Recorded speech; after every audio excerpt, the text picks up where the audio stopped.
for your, the appliances you might be using this gas in, whether you be putting it through a air compressor, compressing it into a gas bottle, or whether you're using it on a stove appliance which has,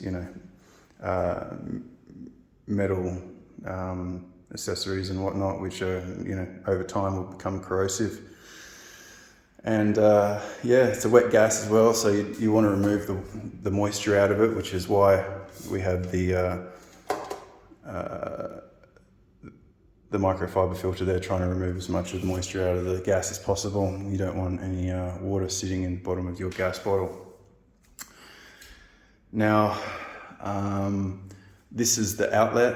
It would come through here, goes through the hose. Now that's my kitchen next door, so these are like mud brick houses, and I've just pretty much drilled a hole straight through into the kitchen, where I have a little one burner, which I've modified.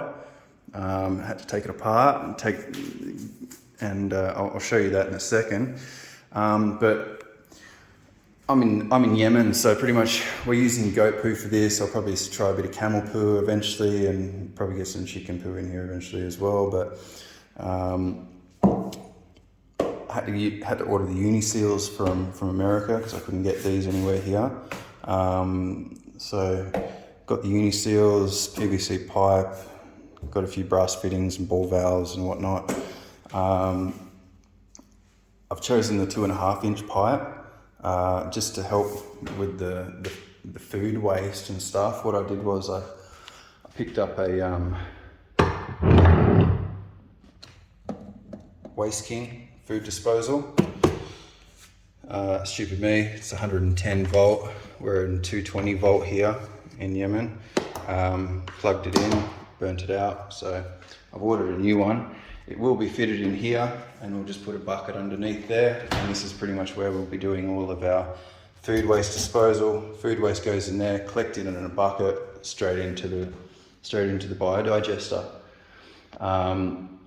So yeah, I got a new garbage disposal on the way. Shouldn't be too much longer, and then we'll get this thing kicking off properly.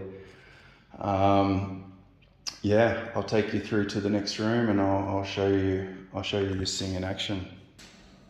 Okay, so here's the burner. That's the hole. Chuck pipe through the wall. I've got an arrestor here. I've jammed this full of steel wool. To be honest, I didn't really find it was required, but this is just more of a safety feature, as this is an in-house gas production. I don't really want to take any risks here.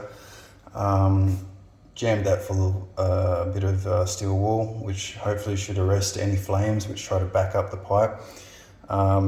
If it was to happen, I imagine it would only blow the buffer that has the steel wool in it. I doubt it would make it all the way back through into the barrel.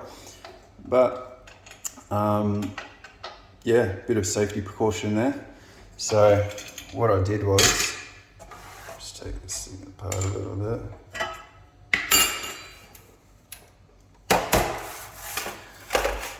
Had to pull this thing apart a bit, took this off, pulled this whole thing out, unscrewed this, and what it is, just in there, inside of there, there's some little holes. Now I'll show you what they look like on my stove here.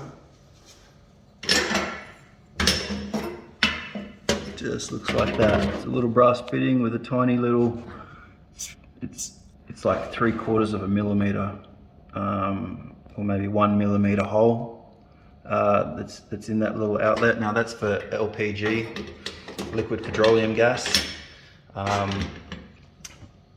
and that works on a smaller flow rate. For the biogas, you need a higher flow rate. So pretty much what I did was